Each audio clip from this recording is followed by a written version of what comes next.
লালমনিরহাট হেফাজতে ছাত্র ফোরামের পক্ষ থেকে আপনাদেরকে আবারও সালাম, শুভেচ্ছা ও মোবারকবাদ। আসসালামু আলাইকুম।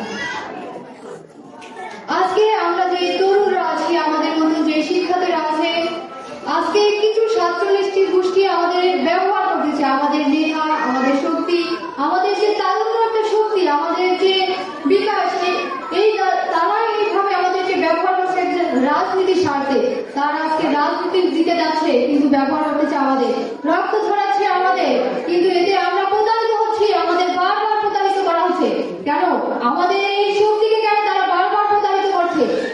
আজকে যেখানে আমাদের মর্যাদা, যেখানে আজকে তরুণরা যত উপরে যাইত, সেখানে আজকে আমাদের তারা কি করতেছে? এখানে আজকে আমরা বারবার রক্ত ছড়াচ্ছি। আজকে ইতিহাসের দিকে তাকালে শুধু তরুণরা, আজকে 52 দিকে তাকাই তরুণরা, 71 দিকে তাকাই তরুণরা, আমাদের সামনে ঘটে যাওয়া 24 দিকে তাকাই, আজকে তরুণ